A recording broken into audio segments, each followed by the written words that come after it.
Assalamualaikum warahmatullahi wabarakatuh. Yang saya sayangi anak-anak SMK-NU 01 Kendal, khususnya peserta MPLS tahun 2020. Kali ini saya akan menyampaikan mindset lulus dari SMK-NU 01 Kendal. Di SMK kita memiliki jargon sekolah, lulus, siap kerja, berintegritas, berjiwa wirausaha, dan juga dapat melanjutkan ke jenjang perguruan tinggi, baik negeri maupun swasta. Maka lulusan untuk siap kerja nanti dapat diterima di industri itu harus memiliki karakter, kompetensi sesuai dengan SKL, dan dapat mengenal lulusan kompetensinya nanti sebagai apa. Di sini akan saya paparkan dari prospek kerja 7 kompetensi. Yang pertama, akuntansi dan keuangan lembaga. Yang kedua, otomatisasi perkantoran. Yang ketiga, bisnis daring dan pemasaran.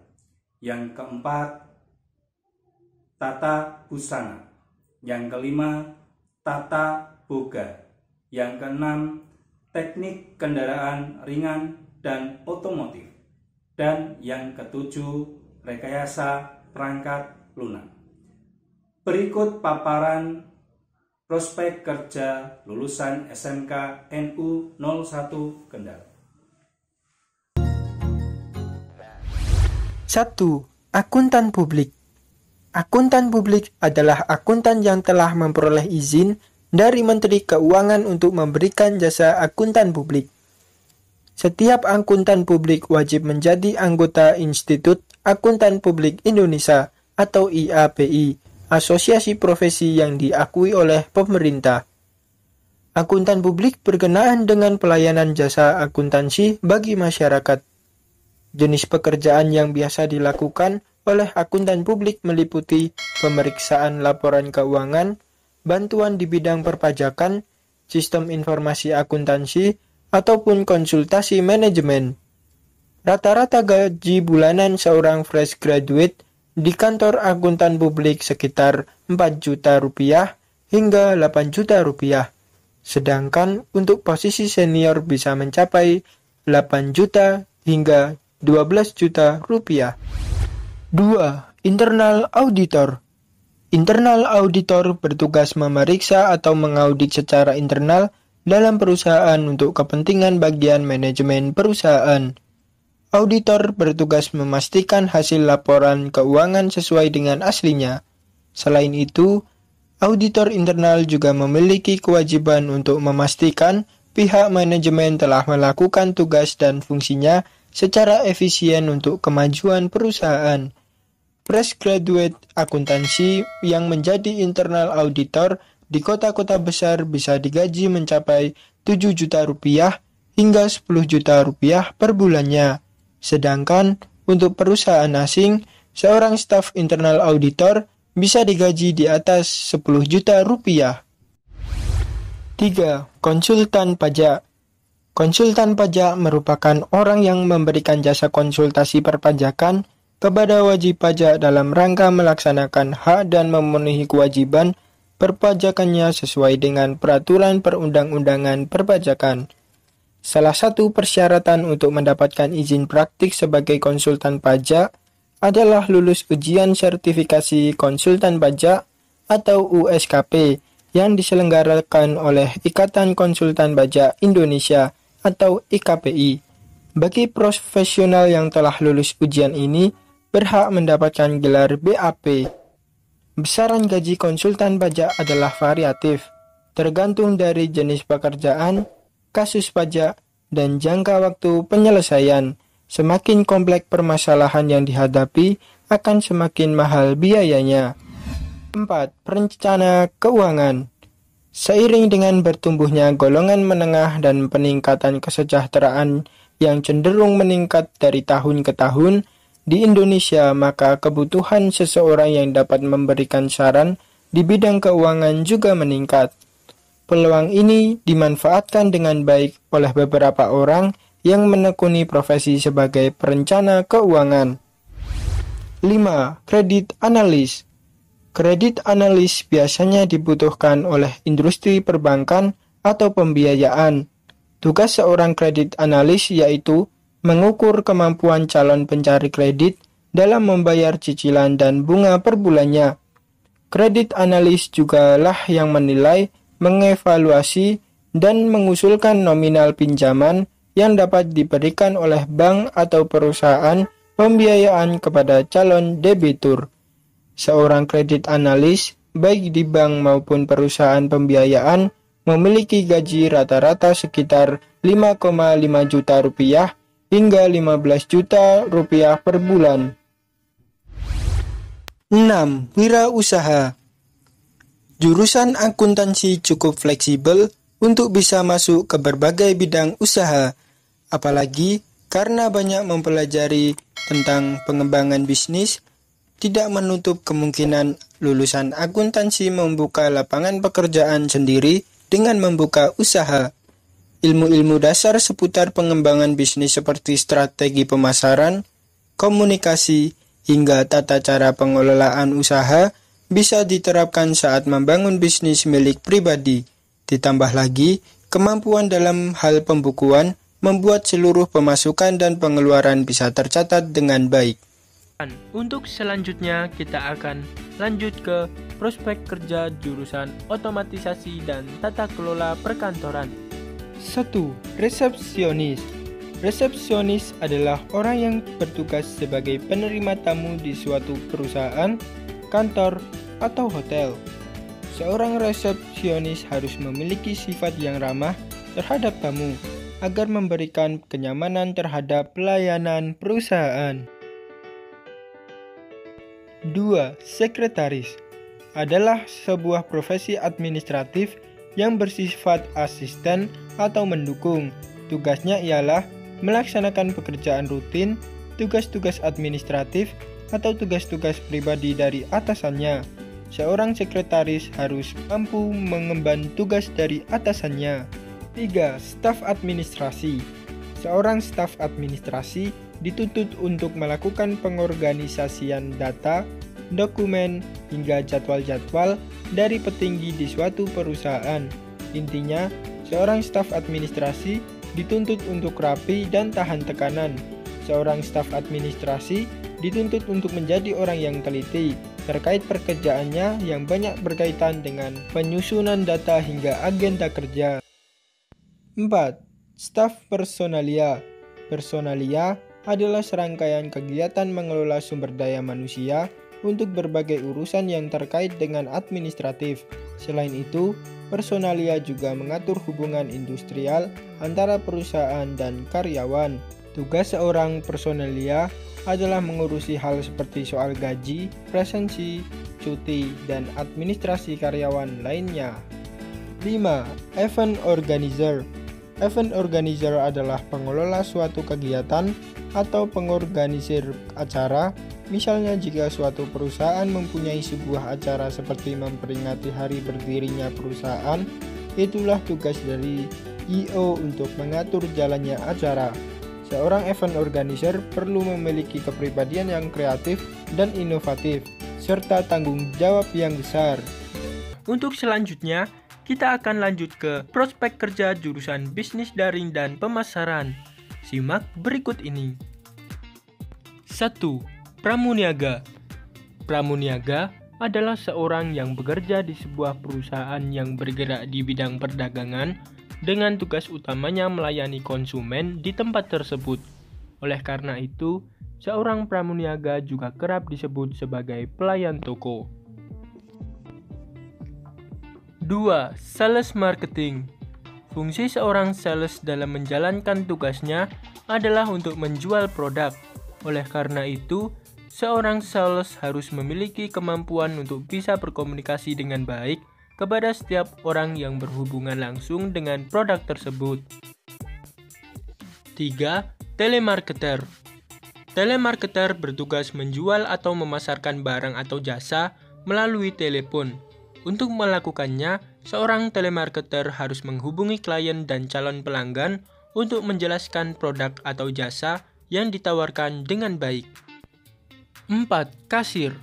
Kasir adalah seorang yang memindai barang melalui mesin, lalu mengurusi dan menyimpan hasil pembayaran terutama uang, dan memasukkannya ke dalam mesin kasir. 5. Dropshipper. Dropship adalah sistem dan pola bisnis yang populer terutama sejak kemunculan dunia digital internet. Dengan pola dropship, ada banyak pihak yang terbantu, baik itu supplier, dropshipper, dan konsumen atau pembeli. Supplier adalah pemilik barang yang memiliki stok. Dropshipper adalah pihak penjual, marketer, dan seller yang menjual barang milik supplier. Dan konsumen adalah pembeli yang membeli barang dari dropshipper. 6. Reseller. Reseller adalah penjual kembali atau penjual ulang. Jadi, reseller adalah menjual kembali barang atau item kepada konsumen dengan selisih harga yang dapat menguntungkan reseller. 7. Wirausaha atau entrepreneur. Wirausaha adalah seorang yang berani berusaha secara mandiri dengan mengerahkan segala sumber daya dan upaya, meliputi kepandaian mengenali produk baru, menentukan cara produksi baru, menyusun operasi untuk pengadaan produk baru, memasarkannya, serta mengatur permodalan operasinya untuk menghasilkan sesuatu yang bernilai lebih tinggi. Apa sajakah prospek kerja jurusan Tata Busana ini?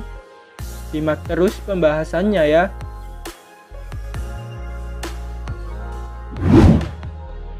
Satu, Fashion Designer. Fashion designer adalah orang yang membuat rancangan pakaian dan segala sesuatu yang berhubungan dengan mode. Mereka biasanya punya spesialisasi yang berbeda-beda, misalnya perancang busana olahraga, perancang busana anak-anak, perancang gaun, dan lain sebagainya. Perancang busana bisa langsung membuat rancangan sesuai keinginannya sendiri, atau diberi arahan terlebih dahulu mengenai warna, bahan, dan biaya produksi oleh klien atau perusahaan tempat ia bekerja. Seorang fashion designer perlu memiliki pengetahuan yang luas akan dunia fashion dan selalu up to date perkembangan di dunia fashion. 2. Penjahit. Penjahit atau tailor adalah orang yang menjahit pakaian seperti kemeja, celana, rok, atau jas untuk lelaki dan perempuan. Seorang penjahit biasanya hanya membuka jasa rumahan, namun seorang penjahit sangat dibutuhkan oleh masyarakat banyak. Selain rumahan, penjahit juga dibutuhkan oleh seorang fashion designer untuk membantu pekerjaannya di sebuah butik. Karena itulah, menjadi seorang penjahit merupakan profesi yang cukup menghasilkan. 3. Fashion stylist. Fashion stylist bertugas dalam memilihkan busana yang akan digunakan oleh model, artis, atau narasumber suatu acara TV, iklan, maupun film. Ia berperan menentukan pakaian yang cocok digunakan sesuai dengan tema acara, karakter dari film, atau gaya dan busana yang sesuai dengan kepribadian klien. 4. Make-up artist.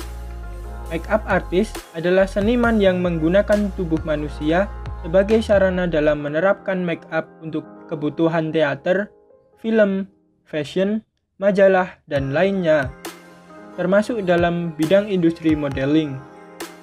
Seorang make-up artist memiliki ciri khas atau style tersendiri dalam melakukan make-up dan tentunya mengetahui dengan perkembangan tren di dunia fashion dan kecantikan.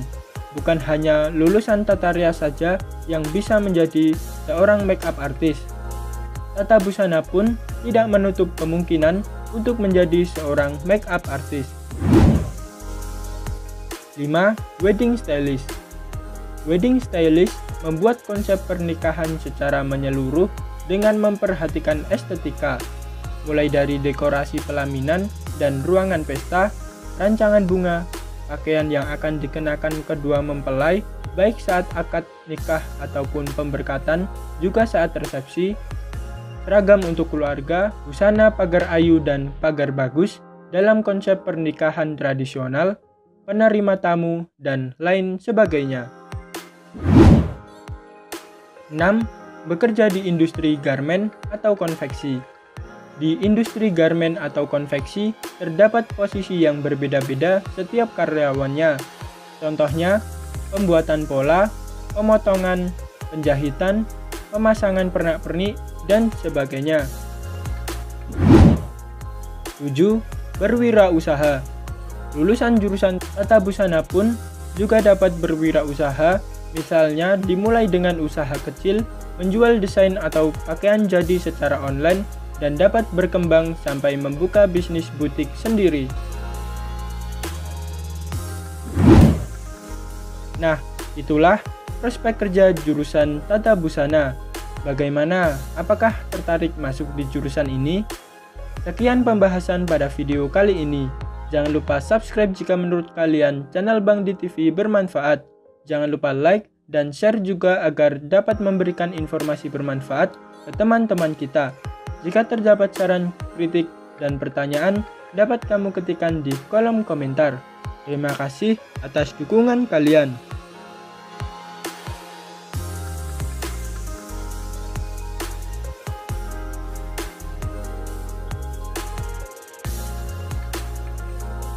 Lulusan Tata Boga dapat berkarir di industri kuliner sendiri maupun di industri pariwisata.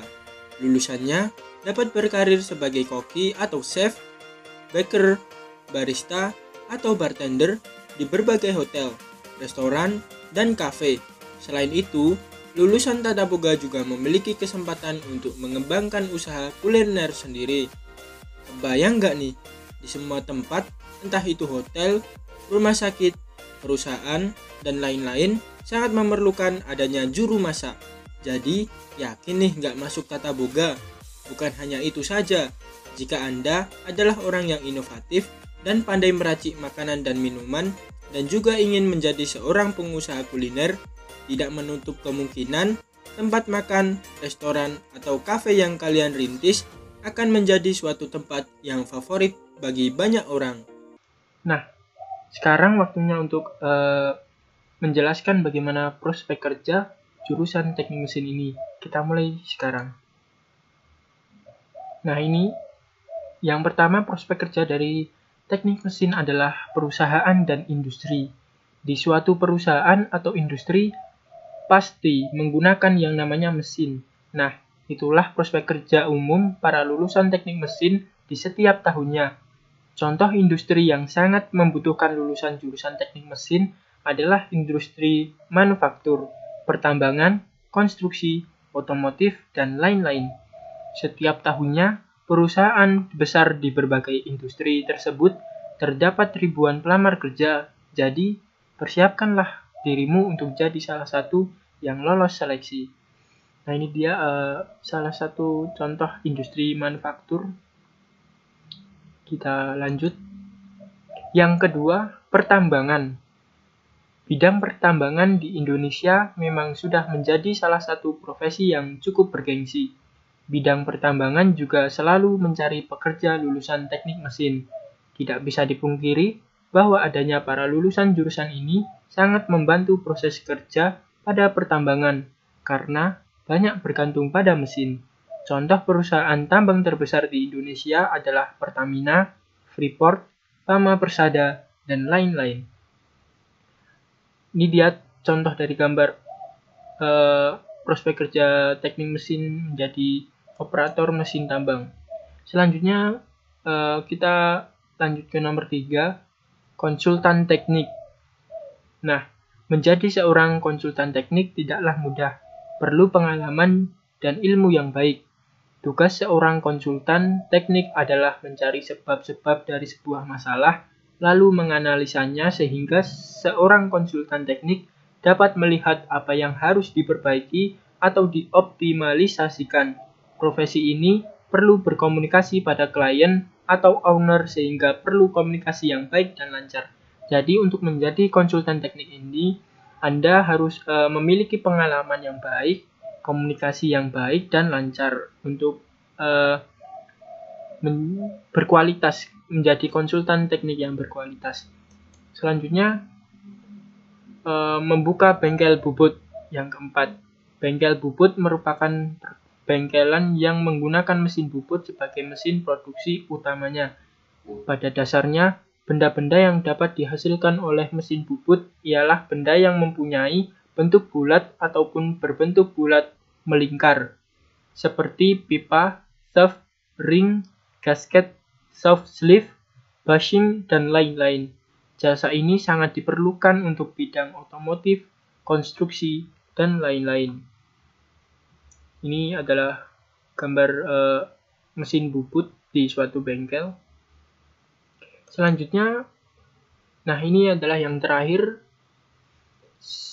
Sebenarnya masih banyak prospek kerja dari jurusan mesin ini, tapi jika saya sebutkan lebih banyak lagi, akan lebih panjang, jadi saya merangkumnya menjadi 5 saja. Tidak menutup kemungkinan masih banyak jurusan prospek kerja jurusan teknik mesin ini. Jadi untuk yang berminat di teknik mesin, jangan ragu. Tunjukkanlah bahwa kalian memang bisa, dan jurusan ini, teknik mesin ini adalah memang sudah passion diri Anda. Nah, untuk prospek kerja yang terakhir nomor 5, membuka bengkel pengelasan. Bengkel las adalah suatu usaha yang menyediakan jasa pengelasan berbagai jenis logam. Sedangkan pengertian pengelasan adalah suatu teknik penyambungan logam dengan cara mencairkan sebagian logam induk dan logam pengisi dengan atau tanpa tekanan dan dengan atau tanpa logam penambah dan menghasilkan sambungan. Pengelasan ini juga biasa disebut dengan welding.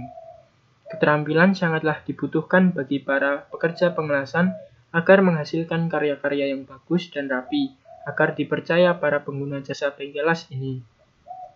Jadi untuk membuka bengkel pengelasan ini, Anda harus memiliki keterampilan yang baik untuk bidang pengelasan ini, baru Anda dapat merekrut pekerja sendiri atau membuka bengkel pengelasan sendiri.